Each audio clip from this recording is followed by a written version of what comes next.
Les he tratado de resumir este tema que se llama enfermedades papuloescamosas, que en realidad es bastante amplio, pero intentaremos ver, a ver, según este temario, la primera parte, ¿ya?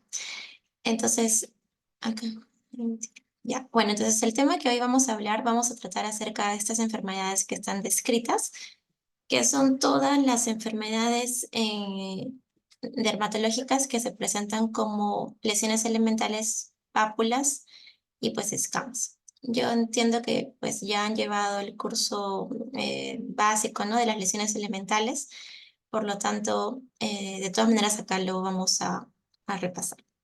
Entonces, dentro de las enfermedades papuloescamosas, una de las más frecuentes y que seguramente pues la han escuchado es la dermatitis atópica, ¿no?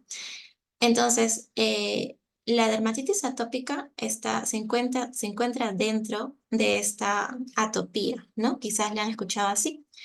La atopía o la marcha atópica son esas características personas que tienen algún tipo de predisposición genética que atraviesan por tres episodios, ¿no? Normalmente inician con estos episodios en piel llamados dermatitis atópica, que pueden empezar desde edad muy chiquitos, o sea, desde lactantes. Luego aparecen los procesos asmáticos, bronquiales en la niñez y posteriormente esta marcha atópica migra a la rinitis alérgica, ¿no? Entonces, en este caso vamos a hablar de la dermatitis atópica, que pues es considerada una enfermedad inflamatoria crónica, es decir, que dura bastante tiempo, ¿no? Suele ser recidivante y característicamente, como vemos aquí en la foto, aparece en niños y es muy pruriginosa, ¿no? Este tipo de enfermedad, dermatitis atópica, se caracteriza por presentar unos brotes, ¿no? Es decir, son episodios donde recurrentemente los niños presentan brotes a nivel de la piel, como vamos a ver ahorita en las imágenes. Como vemos, la prevalencia es mucho mayor en niños que en adultos. Se dice que más o menos el 85% debuta en la primera infancia y conforme van aumentando en edad, estos brotes de dermatitis atópica van disminuyendo. Es más frecuente en el sexo femenino y puede afectar a todas las razas, ¿no? Entonces, la dermatitis atópica es la manifestación más precoz de la atopía. Entonces, posteriormente, los 80% de los niños que hacen dermatitis atópica van a progresar en el futuro a presentar episodios de asma o de rinitis alérgica. Y normalmente, aproximadamente a los 7 años, estos cuadros cutáneos desaparecen y empiezan ya los cuadros respiratorios. Bueno, la dermatitis atópica tiene muchas causas y la población puede ser muy heterogénea. Básicamente, cuando ustedes escuchan dermatitis atópica, tienen que entender que hay un problema a nivel de la barrera cutánea. O sea, la barrera cutánea nosotros le llamamos a la parte de la epidermis, ¿no? Sabemos que la epidermis, que es la capa más externa de la piel, es la que nos protege, se sirve de una barrera contra el exterior. Entonces, en esta capa superficial de la piel se encuentran muchos receptores, pues, ¿no? Que van a reconocer y van a desencadenar una respuesta inmunológica. Entonces, hay un defecto en este nivel. Genéticamente hay un gen que es el gen que codifica una proteína que se llama la filagrina, que hace que esté defectuoso. Y al encontrarse defectuoso, es más factible para la persona que sufre de dermatitis atópica que cualquier alergeno pues, pueda desencadenar esta respuesta inflamatoria. Por supuesto que influyen factores ambientales.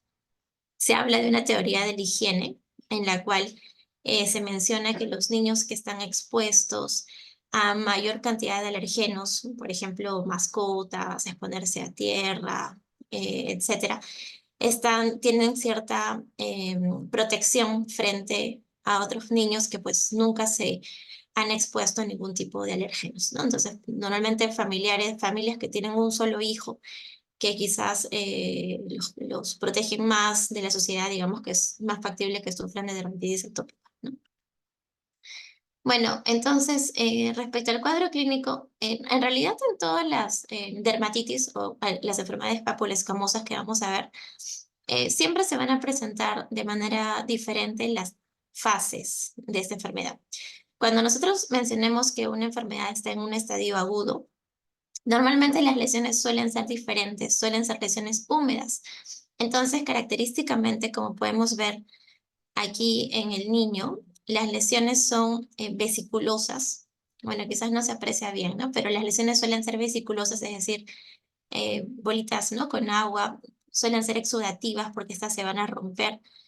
Suele haber edema, ¿no? Eritema, rojez. Entonces es una fase donde predomina la humedad, ¿no? Cuando esta fase aguda se va tornando a la fase crónica, el tipo de lesiones van cambiando, es decir, se van secando. Terminando en esta fase crónica, por ejemplo, esta fotografía de los dos pliegues cubitales de un niño, donde vemos que estas lesiones son básicamente secas, ¿no? Son costrosas. Inclusive ustedes pueden ver estas costras, ¿no? Que significa huellas de rascado. Esto quiere decir que ya estas lesiones son crónicas, es decir, la persona, el paciente en este caso, pues ha generado tanta fricción en esa zona que ya genera que esta piel se vaya engrosando. Y cuando una piel se va engrosando, esto se llama liquenificación, ¿no? Es el término clínico de este tipo de lesiones secundarias, ¿no? Bueno, es característico y también es bien conocido que la dermatitis atópica va a variar su presentación en función a la edad, ¿no? Entonces, vemos que la primera etapa que se llama en lactantes, normalmente estos niños empiezan a tener lesiones en piel desde los 3 meses y la etapa de lactante es hasta los 2 años. Entonces, solamente en esta edad, que es la edad lactante, es cuando las lesiones se caracterizan básicamente por presentarse en las mejillas, pero siempre respetando la línea media, ¿no? O sea, respetando este surco triángulo nasolabial, a predominio de las mejillas y también a predominio de la zona extensora. Bueno, cuando le he puesto, ahorita vamos a ver una foto de la zona extensora. Cuando mencionamos zona extensora, siempre nos referimos a codos, a rodillas, a de repente la zona de los glúteos, ¿no? Esa es la zona típica de la dermatitis atópica en pacientes menores de 2 años. Pero ya cuando hablamos de niños mayores, es decir, mayores a 2 años e incluso a la edad adulta, la localización típica cambia y eso es bastante recurrente que se les pregunta, ¿no? La localización típica en dermatitis atópica en la edad infantil y en la edad adulta es a nivel de los pliegues, ¿no? Los pliegues que más se afectan son los pliegues antecubitales, ¿no? Y los codos. El otro pliegue que se afecta con frecuencia son los popliteos, ¿no? Detrás de las rodillas, o también a nivel de las muñecas, ¿no? En los tobillos. Y pues aquí es bastante frecuente que las lesiones, como ya son personas más, no son adolescentes, en la edad infantil, las lesiones suelen verse más liquenificadas, es decir, más engrosadas, ¿no? Bueno, en los adolescentes y en los adultos es un poco más raro de que aparezca la dermatitis atópica. Sin embargo, sí puede aparecer, ¿no? Puede aparecer, es mucho menos frecuente que en niños, pero también la localización es a nivel de los pliegues.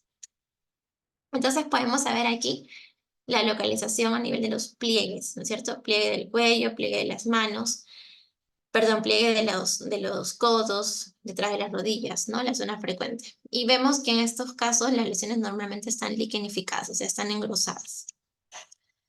Bueno, la dermatitis atópica además tiene algunos estigmas atópicos, se llaman, ¿no? O sea, es decir, son unas características asociadas, clínicas, ¿no? Dentro de los cuales es bastante frecuente este tipo de pacientes que vienen con estos eczemas de párpados, ¿no? Sí pueden ver estas lesiones, ¿no? A nivel de los párpados superiores, ¿no? Como estas escamas. ¿Cómo lo describiríamos? Diríamos son lesiones tipo placas descamativas, ¿no es cierto? Eritematosas, finas, ¿no? A nivel de los párpados superiores e inferiores. Esto se llama eczema de párpados. Pero básicamente esta foto lo que mostraba es este pliegue, ¿no? Que está en el párpado inferior, que se llama pliegue de Demi-Morgan, ¿no? Es el nombre. Normalmente los niños atópicos tienen este pliegue. Y también es frecuente que las personas que tienen dermatitis atópica presenten este oscurecimiento a nivel de los párpados inferiores, ¿no? Como unas pseudojeras, ¿no? Se pueden ver. Bueno, ya la verdad que nosotros casi nunca usamos criterios diagnósticos, pero lógicamente están descritos. Lo que nunca falta en un paciente que tiene dermatitis atópica es el prurito, tiene que haber sí o sí prurito, y tampoco falta que la historia de que su piel es seca, ¿no? Entonces son estos dos condiciones que siempre están presentes. Además, como ustedes pueden leer acá, familiares que sufren de lo mismo o compromiso de estas lesiones, de zonas de pliegues o de zonas de mejillas, ¿no? Que haya iniciado toda esta enfermedad antes de los 2 años, son otros criterios también útiles para hacer el diagnóstico. Pero normalmente el diagnóstico es clínico, para nosotros los dermatólogos muy fácil hacerlo. Y pues el problema más está en el tratamiento, ¿no? De la dermatitis atópica. Bueno, como diagnóstico diferencial pueden haber muchos, dependiendo de la localización. Se describen los más conocidos, estos que vamos a conversar más adelante, la dermatitis seborreica, la dermatitis de contacto, las dermatitis que son inducidas por el sol, eso se llama fotodermatosis. Y por supuesto, algunas enfermedades sistémicas que pueden comprometer alguna parte específica de la piel. Bueno, en cuanto al tratamiento, digo, esto es lo más complicado porque es una enfermedad, como he mencionado, que se caracteriza por tener brotes, o sea, tiene episodios de brotes y episodios donde está la enfermedad de manera estacionaria. Entonces, cuando ocurren estos brotes es cuando normalmente los pacientes buscan la ayuda. Sin embargo, pues se le tiene que aconsejar que el tratamiento pues debe ser siempre, ¿no? Pues para que no se desencadenen estos brotes. Entonces, básicamente son medidas de higiene. Entonces, se les aconseja cuál es el tipo de, por ejemplo, los tipos de productos que usen para el aseo no sean los jabones típicos que de repente las personas que no sufrimos de estos problemas podemos usar. Probablemente la mayoría de nosotros pueda usar normalmente jabones como, no lo sé, el Moncler, el Dove, el Palmolive, ¿no? Neco, Protex incluso, ¿no? Pero estos pacientes que tienen dermatitis atópica, acuérdense que hay un problema a nivel de la barrera cutánea. Por lo tanto, la mayoría de estos jabones que normalmente se usan tienen un pH que es alcalino. Entonces, recordemos que el pH de nuestra piel es un pH ácido, es un pH de 5.5 en promedio. Por lo tanto, todos los productos que se comercializan fácilmente son alcalinos y por lo tanto van a lastimar, van a secar y pueden irritar más la piel. Mientras un producto sea más espumoso, significa que pues genera mayor irritación, ¿no? Entonces se aconseja por esto el uso de los Sindex. Los Sindex son sustitutos del jabón. Son productos que digamos, no generan espuma, generan una limpieza por arrastre, ¿no? Y además, muchos de estos pueden tener algunos agregados que pueden favorecer la piel de estos pacientes, ¿no? Bueno, se utilizan que estos sean, que el baño sea diario, que el baño sea corto, que el agua sea tibia, ¿no? Además, se recomienda que siempre se hidrate la piel con algunos hidratantes especiales, ¿no? Que puedan reparar esta barrera cutánea. Y solamente en el caso de que estamos ante un brote, como en la foto que hemos visto, solo en esos casos se usa el tratamiento de elección, que son los corticoides tópicos, o sea, en crema, en lociones, en emulsiones, en espuma, etcétera, ¿no? Entonces, bueno, eso es básicamente dermatitis atópica, un resumen, ¿ya? Ahora vamos a tratar esta otra enfermedad que es bien frecuente y que seguramente muchos la sufrimos o la han sufrido, que son las dermatitis de contacto. ¿Ya? Entonces, las dermatitis de contacto se dividen en dos, ¿no? Las dermatitis de contacto pueden ser las de causa alérgica o pueden ser las de causa irritativa. O sea, el tema es dermatitis de contacto, pero se divide en dos. De lejos, la más frecuente es la dermatitis de contacto irritativa. Pero vamos a empezar con la dermatitis de contacto alérgico, ¿ya? Entonces, bueno, esa es la introducción. Acá menciona lo mismo, que la dermatitis alérgica de contacto es el 20% y el 80% es la de tipo irritativa. Y pues en realidad la dermatitis alérgica de contacto es un tipo de reacción inflamatoria ante un alergeno, ¿no? Un alergeno pues que no está en nuestro cuerpo, ¿no? Que es exógeno. Pero normalmente esto es considerado un tipo de respuesta de la inmunidad retardada, ¿no? Por lo tanto, ante el primer contacto con el alergeno, el paciente no va a desarrollar ningún tipo de clínica. Esto va a suceder posterior, ¿no? Posteriormente, o sea, con el contacto repetido, ¿no? Hay varios productos que son causales de este tipo de dermatitis alérgica de contacto. Vamos a ver cuáles son. Y por supuesto, tiene una prueba diagnóstica que significa la prueba del parche, que la vamos a ver ahora. Entonces, bueno, este cuadrito permite diferenciar la dermatitis de contacto irritativa, que es esta, versus la alérgica, ¿no es cierto? Entonces, bueno, tiene algunas diferencias, pero es muy similar, la verdad que es muy similar verlo, clínicamente es muy similar cómo se presentan, ¿no? Hay algunas pruebas específicas como es la del parche, ¿no? La prueba del parche que es la única que puede así diferenciar. Y otro tipo de forma de diferenciarla es que, por ejemplo, la dermatitis alérgica de contacto no necesariamente esta lesión ocurre en el sitio que hubo el contacto con el alergeno, ¿no? Por ejemplo, si la dermatitis alérgica de contacto fue debido a un componente de un tinte de cabello, pues aparte de que las lesiones salen a nivel del cuero cabelludo, que es la zona donde ha contactado el tinte, mediante aerosoles, pues sustancia puede haberse distribuido, no lo sé, a zonas de la mejilla, ¿no? Entonces, en esa zona, pues también va a aparecer las lesiones. Eso es lo que diferencia con la de tipo irritativa. Entonces, bueno, para hacer el diagnóstico, aparte de mirarlo, siempre es bueno preguntar el tipo a qué está expuesto el paciente, cuándo empezó, si lo asocia con algo, si además tiene antecedente de atopía, ¿no? O algún antecedente laboral importante, ¿no? Entonces, como siempre, y todas las dermatitis, ya lo mencioné hace un ratito, se va a dividir la presentación clínica de acuerdo a las fases, ¿no? Cuando estamos ante una fase aguda, o sea, que reciente, casi siempre estas lesiones son húmedas, ¿no? Por lo tanto, pueden haber vesículas, puede haber edema, puede haber eritema. En una fase subaguda, estas lesiones como que se están secando, ¿no? Y cuando estamos ante una fase crónica, ya básicamente solamente queda liquenificación, o sea, engrosamiento de la piel. Cuando la piel está tan engrosada, pues es que se rompe, ¿no? Y aparecen las fisuras, ¿ya? Y pues el prurito suele haber siempre, ¿no? Casi siempre. Entonces acá podemos ver algunas fotitos que muestran una dermatitis alérgica de contacto en las fases iniciales, no tanto agudo o subagudo.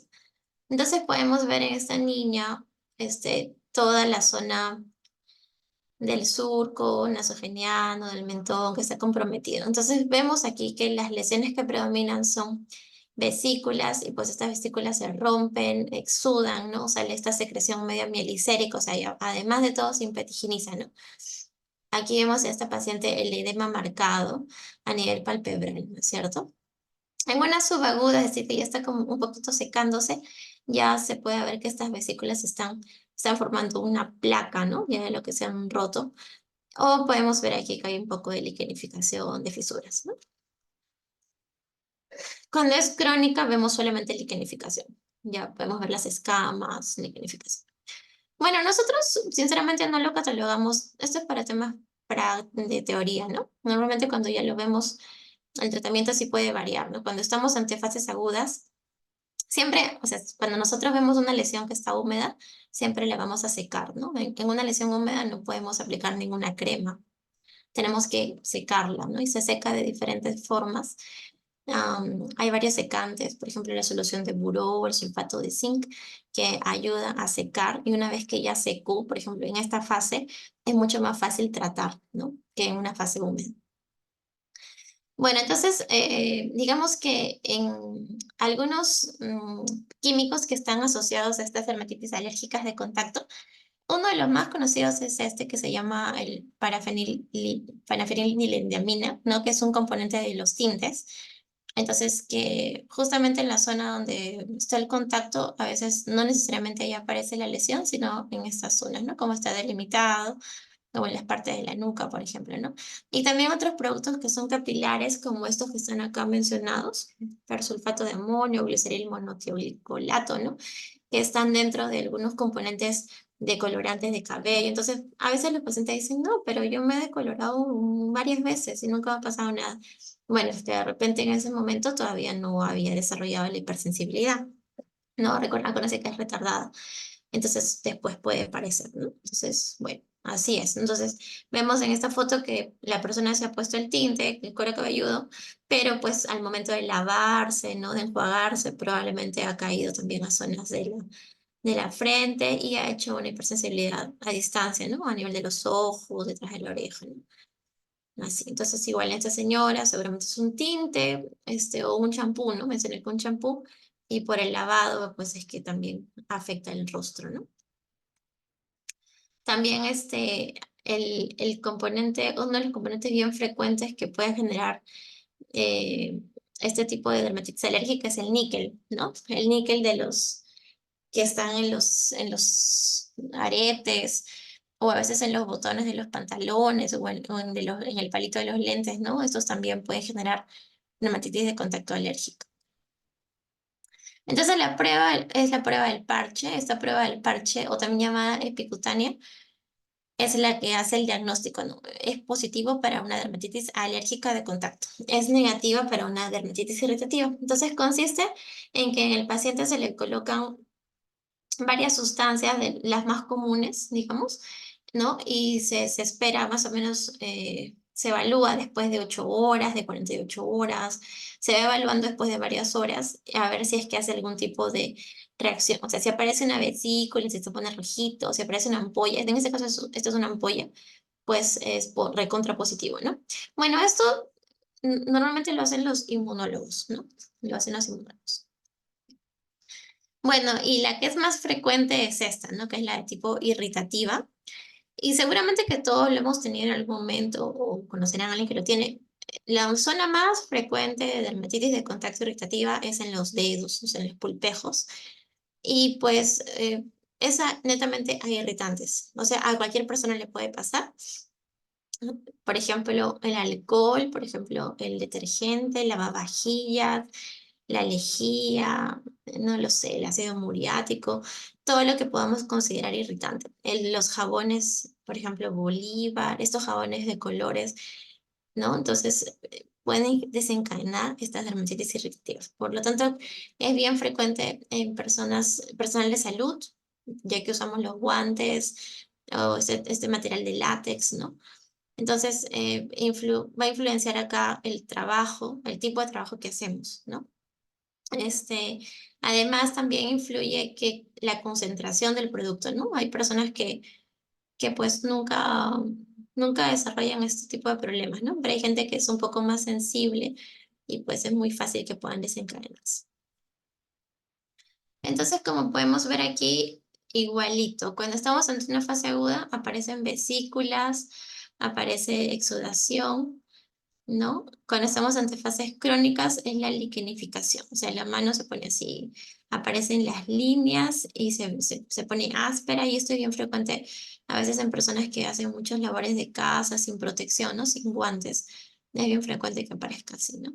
Inclusive a veces uno comete el error, pues no sé, lavas los platos, no lo sé, ¿no? Con un anillo siempre. Entonces justo debajo de ese anillo se queda pues los componentes químicos, ¿no? No se pueden lavar bien, entonces aparece la dermatitis irritativa en la zona donde pues estuvo atrapado este producto, ¿no? Bastante frecuente. Bueno, también interesa acá preguntar, ¿no? Siempre se pregunta, ¿y lavas con guantes, sin guantes? ¿Usas? Se ve bastante en profesoras, ¿no? También porque usan silicona, entonces es dependiendo al trabajo que realicen, ¿no?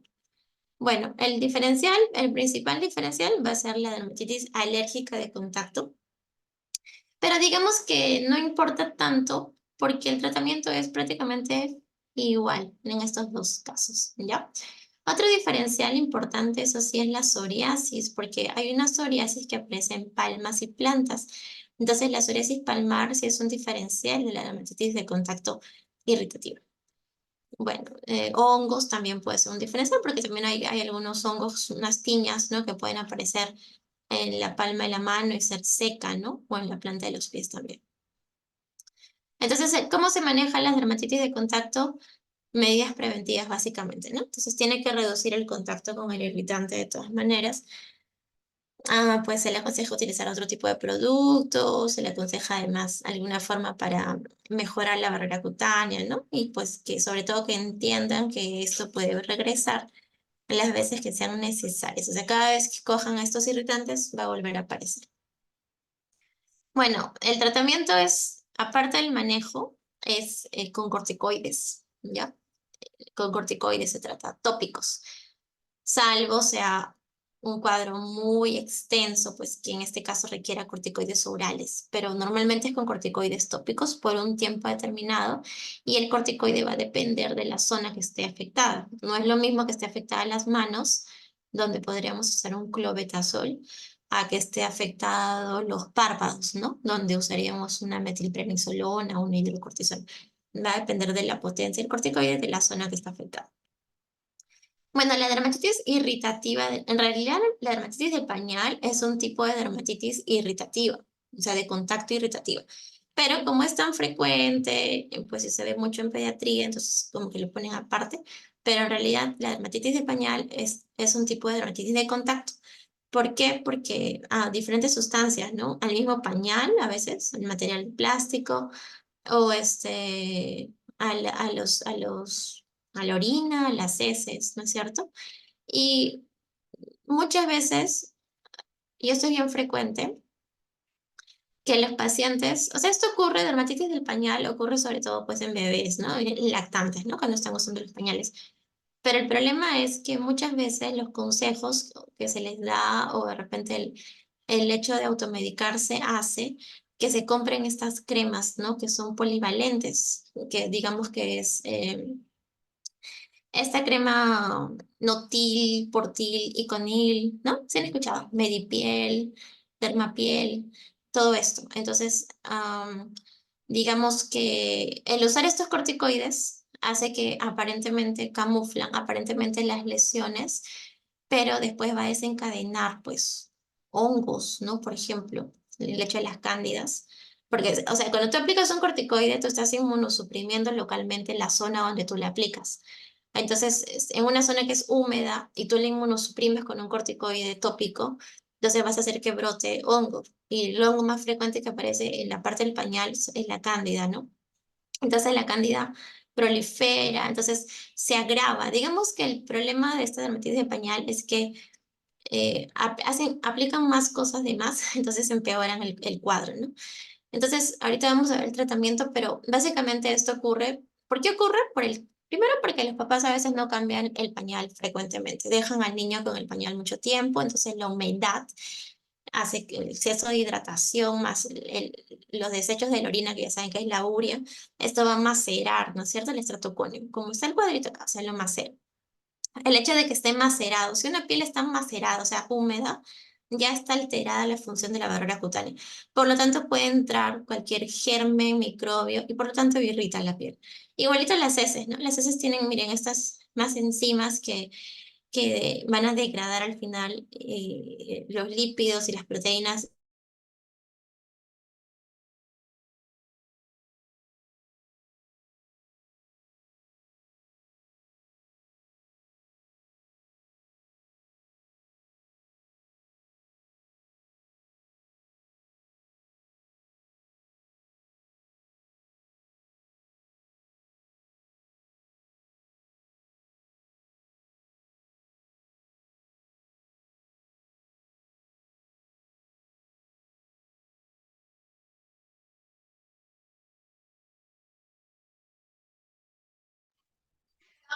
Buenas noches, queridos participantes. La doctora Granados está teniendo problemas ya que se le ha ido la luz en su casa. ¿Podríamos esperar, por favor, unos momentos?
Buenas noches, queridos participantes. Debido a el inconveniente que está teniendo la doctora Paola, ya que se le fue la luz en la casa, estaríamos dejando el resto de la clase para el día viernes.